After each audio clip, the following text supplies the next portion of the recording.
Good afternoon. Okay, today's shiur is on Pirkey Avot part 6. B'Shem Hashem Na'aseh V'Natzliach. This shiur is for refuah shlema to Avram ben Chana, Ahuva bat Tova, Zechariah ben Pearl Shira.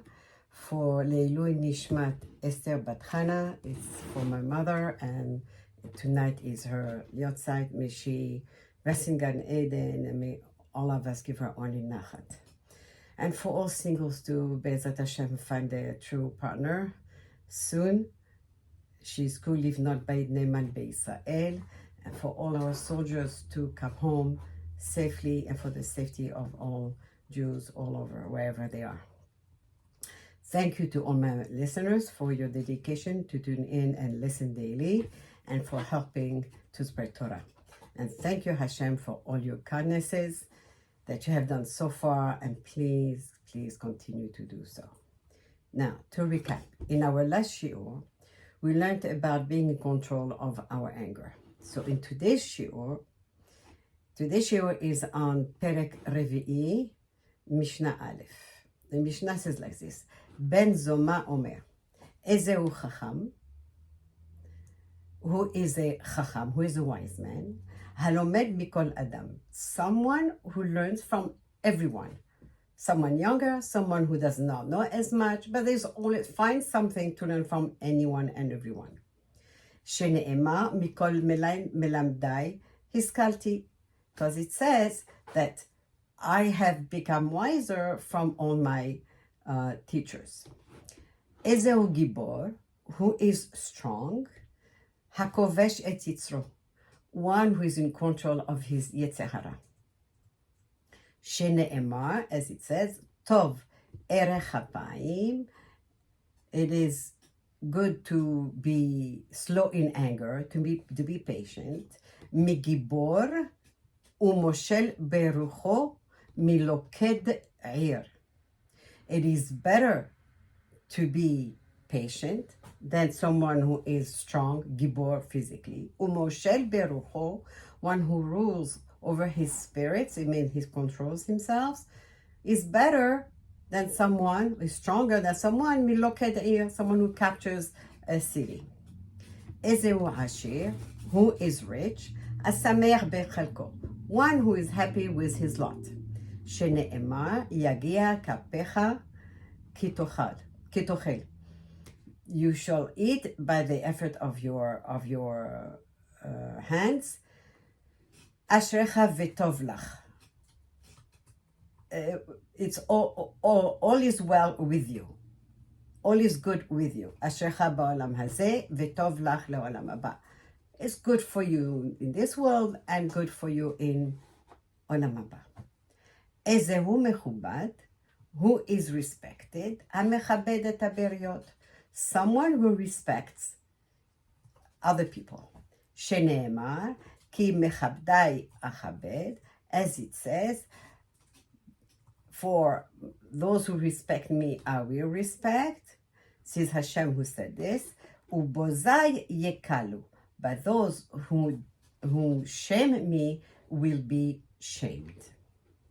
So, this Mishnah here is teaching us a few things. I'm not going to stay too long on the beginning of the Mishnah about learning from everyone. We learned this from David HaMelech, even though he was a king, and even before he became a king, he was ready to learn from anyone and everyone. He never thought of himself, oh, I'm smart, I know so much. And David HaMelech knew a lot. David HaMelech was Rosh Sanhedrin, and he was able to actually posek halacha. He was able to actually give many halachot, and Chachamim followed his halachot. But even though David HaMelech was ready to learn from anyone and everyone, he felt there's always something to learn from everyone else. And Rashi teaches us there that one thing for sure is that we should not be embarrassed to ask questions. Pay attention, listen, and ask questions when you don't understand something. Because, as we say, lo baishan lomed. One who is timid or embarrassed is never going to learn. Rabbeinu Yonah says like this. No, I'm going to skip this part. Sorry. Okay, now Rabbeinu Yonah says like this. Sometimes the body is weak, but the neshama is strong. And together with Rabbeinu Yonah, Me'am Loez also says that just as physically a person is strong, so too is the neshama. So sometimes the neshama and the body are equally strong, but sometimes the body is weak, but the neshama is strong. How? How does the neshama become strong? How does the spirit become strong? That's by controlling the Yetzer Hara. Rabbeinu Yonah says, one who is able to control his Yetzer Hara, is stronger and braver than a soldier who goes out to war. Because a soldier who goes out to war, he learns the tactics of war. So he knows how to fight. He knows how to plan because he learned it. But someone who is erech hapayim, he's slow to anger, he's patient, and he is in control of himself. He is better than someone who is strong, since he is able to rule over his Yetzer Hara.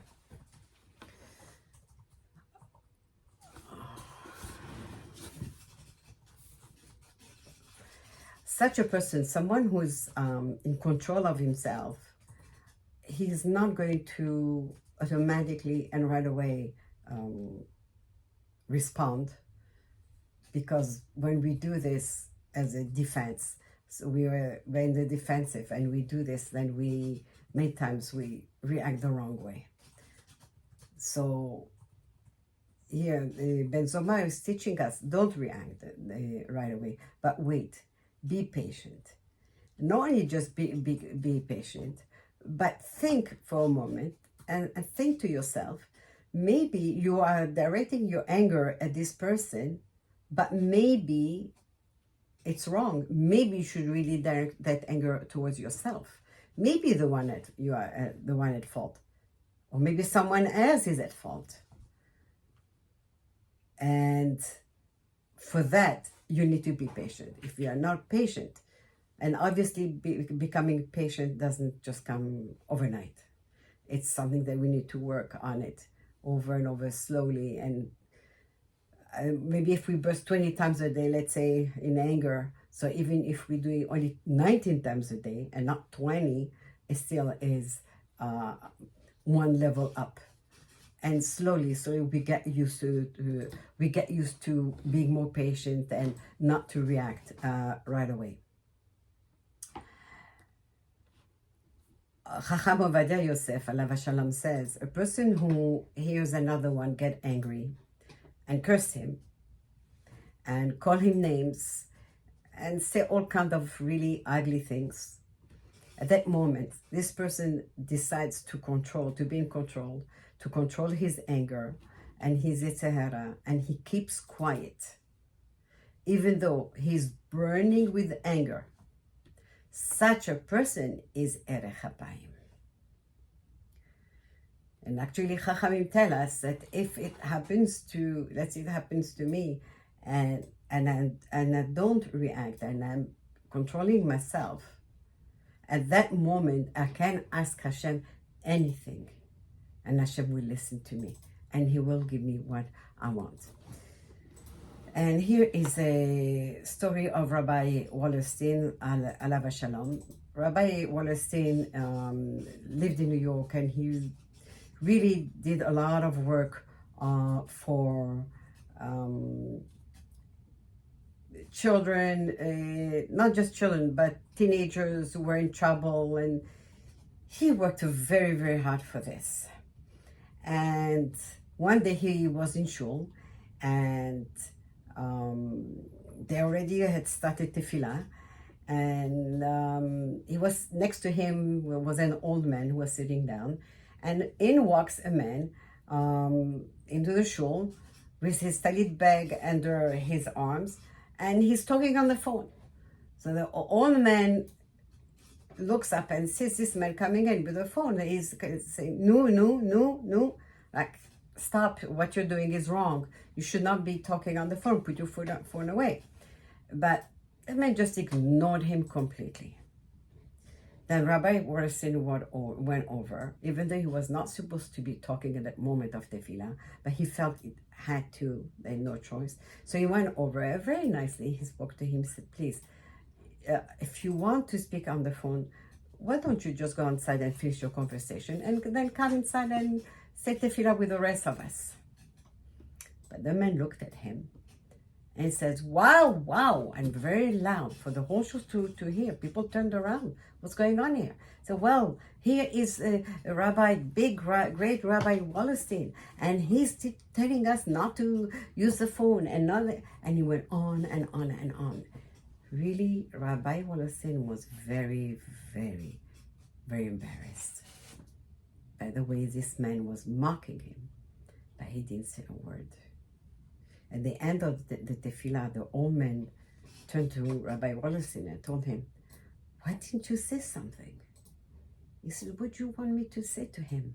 This man needs our prayers. This is his father's name. This is his name and his father's name. I read it on the talit bag.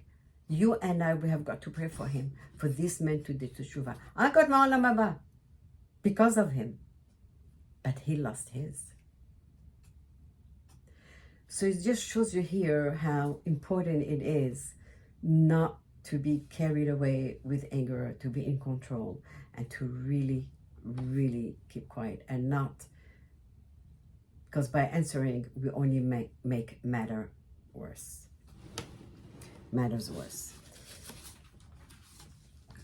Then, at the end of the Mishnah, it says, "Ezeu mechubad hamechabed et haberiyot," who is respected, one who is respect others, one who respects people. So people think that a person is considered honored when he's honored in public. People get up, people will go to shake his hands, and people make a fuss when he's around. But that's not true honor. That kind of honor is only something that is like, it's borrowed. It's not really, doesn't really belong to this person. Because what if he goes to a place where nobody knows him? Nobody's going to get up and make a fuss around him. Or, chas v'shalom, what if he lost it all? Then again, same thing. People are going to forget that one day he was rich and one day he was popular. So who is mechubad? Someone who has this trait of honoring others, of respecting others. In that case, because he is always respecting others, others have the obligation to respect back that person. Rabbi Hirsch says, honor, true honor, is a gift from Hashem.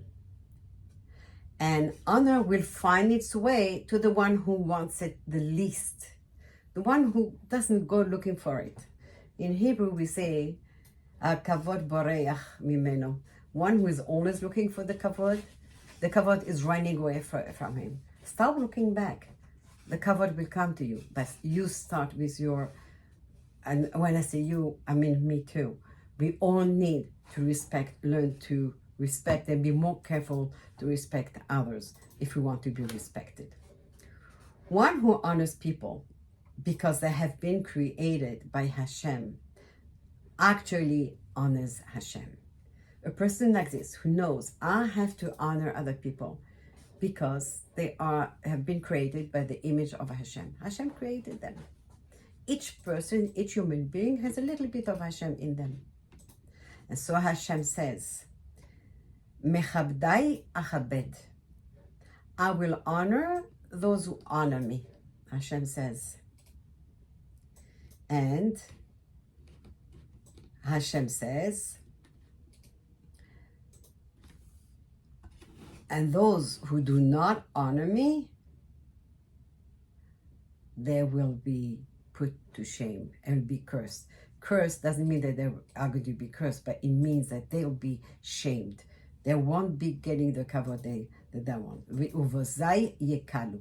Those who shame me will be shamed. So may Hashem help us all to respect each other and to love one another and only see the good in others.